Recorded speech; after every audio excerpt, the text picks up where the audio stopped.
afternoon, and welcome to Winnipeg. Welcome to a very bright and sunshiny Winnipeg. Yeah, I can remember my dad when he was bush piloting up in northern Canada. He would say how he did not like March, because March you got the bright sun reflecting off the snow and it made it hard to see. You know, I guess when you're flying over Canada and it's mostly snow and white, especially over a lake or something, I can see where the sun off the snow reflecting up at you would be pretty bright. Anyway, he used to say he didn't like flying in March because of that. Anyhow, why are we getting such a late start? Well, earlier this morning I was outside with my GoPro checking to see, how would it handle bright sun on snow. And then I got into the computer room and I was editing out the footage, which isn't terribly long. I'll put it at the end of today's episode for anybody who wants to see it. And then I started messing around with this and that and the other thing, and I like to do a lot of experimenting in the editing program, and I like doing that probably just about as much as I like, painting little parts, which we are going to do. We are going to do some, all being well. Okay, it is New York Mug Day, and a special hi to New York Jason. I think he's still watching. And anyway, hey, don't expect me to be doing shout-outs to everybody in different cities now, but I just all of a sudden thought of that. Now, we did have a sunrise this morning. It was very plain. The walkers came by. Maybe I'll just quickly dub them in right now. And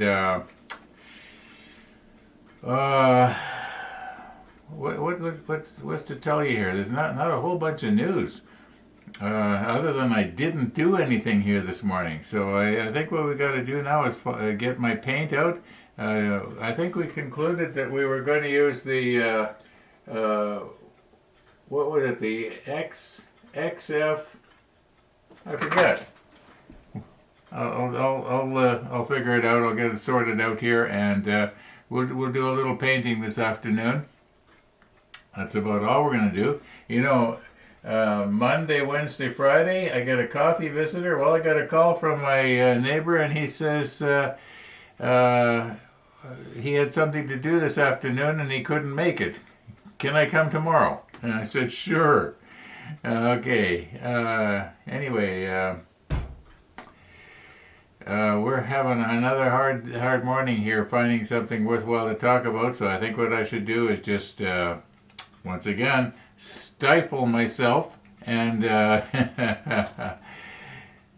get set up and do a little bit of painting here. Maybe I can dub in some painting music, and hopefully I'm not going to have the problem that UK Jason had with his music. Apparently he was told that some of the music he was using was okay, and then later on he found out that it was copyrighted. He had to spend a whole bunch of time fixing that up. I've been really lucky that way. Just way back in the early days when I was first adding music to video, I had a problem. I think one of the interesting ones. I think one time when I said I was mixing the paint and I said it was shaken, not stirred. And then I think I added in the James Bond theme song in the background. Well, YouTube says you can't do that, but what YouTube did was they gave you the option. What they would do is they would take it out for you if you wanted. But unfortunately, if there was any dialogue in the background, you lost that.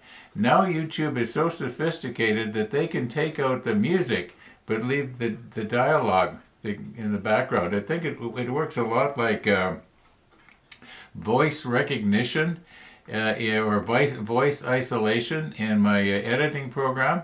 If there's a huge amount of background noise, and I'm talking at the same time, it somehow you might say miraculously, you only hear my voice and you don't hear the background noise. I used it last summer when I was out on my scooter quite a bit, and it worked really good. That was when I had a microphone inside the helmet. I'll be doing that again probably this summer, all being well. Okay, yeah, let's get at it here and try and do a little painting. Okay, I have just stirred up the XF23 here. That's what we're going to be using. And I was going to start off with the microphone. It's the smallest piece. But I think what I'm going to do with it is paint it something a little bit darker. Probably the 66 or maybe even the 77. So it will contrast against everything else. So here we go. May as well start with one of the smaller ones here. And we're just going to brush it on as best we can here.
now that just leaves our larger pieces here, and they don't get painted the same paint.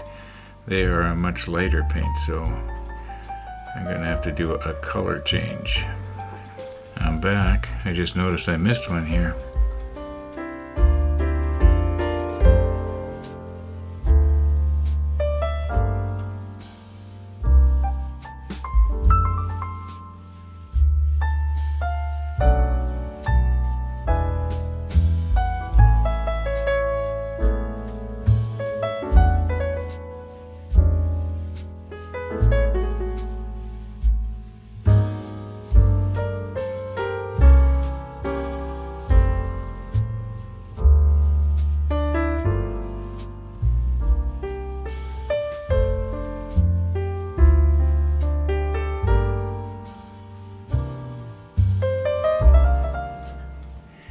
Okay, I've done you might say a color change here. Well, let's just say I cleaned out the brush.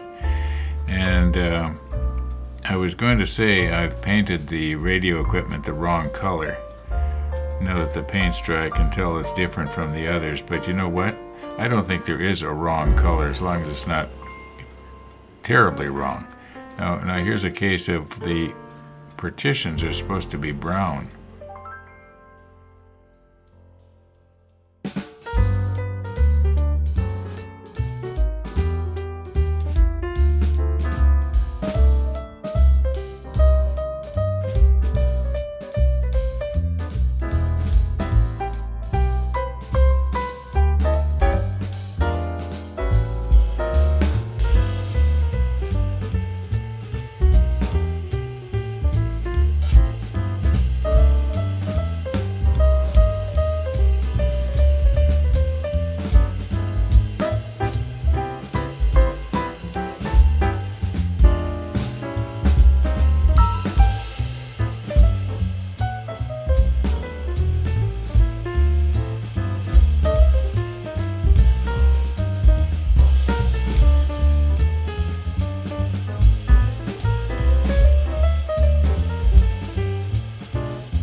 Okay, the microphone. Now, remember the 56? Well, you can sort of see it on my fingernail there. Yeah, the 56 that I had originally thought, I wonder if the entire Rodneys would look good that way. Not the entire, but you know, I think it's going to do the hull and so on. Well, this is the 56, that metallic. And we're just going to put it on here. And where the tweezers are holding on to, I'm going to have to do that later.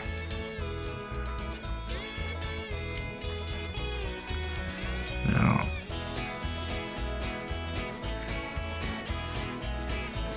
try and get it, see, get a little bit off my brush here. I think I got too much in the microphone. Just get some of that out if I can. Alright, we'll let that dry, and then I'll touch up where the tweezers are holding on to, which there isn't going to be very much to do there because it's sort of pooled inside there, I think. Okay, I think that's it. I do believe that's it. Okay, I'm going to cut this video off. It's pretty late this afternoon already. So thanks for watching, everybody. And all being well, we're going to see you tomorrow.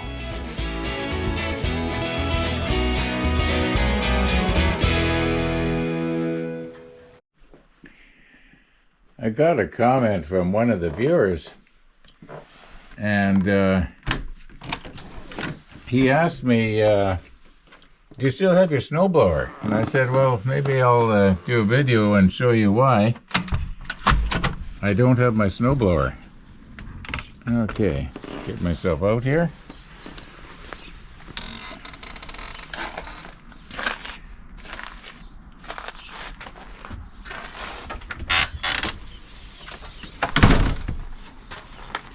Okay, yesterday I was out and I did a little shoveling, but I did very little shoveling. I only shoveled right up to about right here, and then I quit. But you'll notice the rest is all cleared. Okay, even beside the car here, there's a path cleared. Now I didn't clear that. This car you're looking at, this is not my car. This is the neighbor's car. And they use my driveway. Oh, listen to the birds. Wow, they're fighting or something. Or is that a squirrel? Okay, so anyway, yeah, this path is all nicely cleared here by some people that came by and cleared the driveway. Now, of course, where my car is, it's not cleared. I don't use my car very much in the winter. In fact, last winter there was about a 6-week or more period that I did not go out in the car. Now I'm having trouble talking and walking at the same time. Anyway, yeah. Okay, so the driveway here is all clear by a I guess you'd call it a professional snow removal people, and so I don't need to do that, and they have that done because they're parking their second car in my driveway, which is fine by me. I'm very happy to be able to help them out that way. I'm not using it anyway. So let's just keep going here. When I had my snowblower, it was parked right there. And I was using it the first winter. I was blowing a path into the back where the bird feeder is. And I was putting carrots out there and stuff like that. And then the city passed an ordinance where you cannot feed wildlife except for birds. Well, I'm gonna have to try and get back to the bird feeder. I know notice the one on the left there is a little bit low. Okay, we've actually had a pretty good winter here for snow. It hasn't been too bad.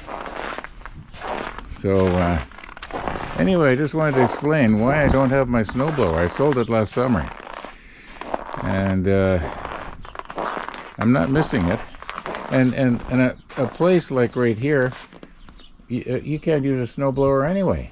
You have to use a shovel. So, okay, yeah, I lost money on it, but that's the way it goes. That's the story of my life.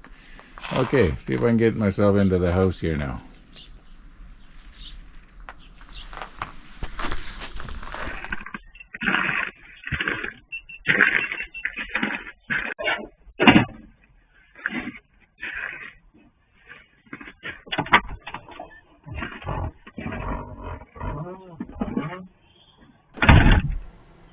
Now this is only going to be of interest to people who are camera buffs or maybe a little bit into video editing.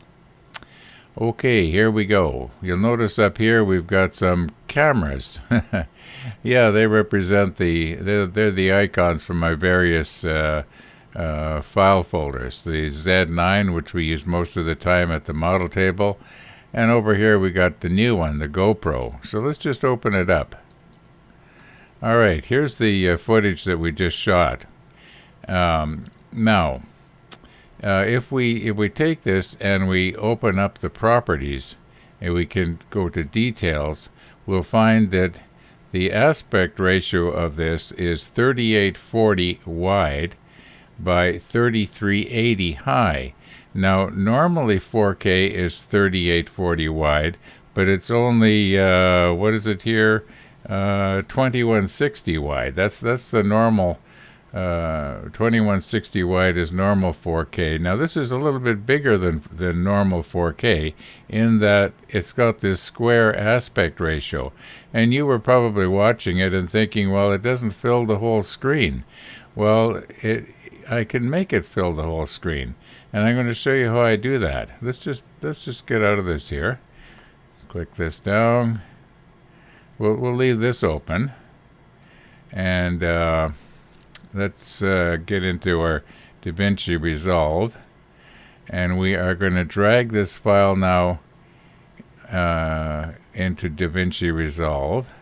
Okay, now we're going to take it and we are going to put it in the timeline down here so we can actually edit it. Okay, I got a comment from one of the viewers.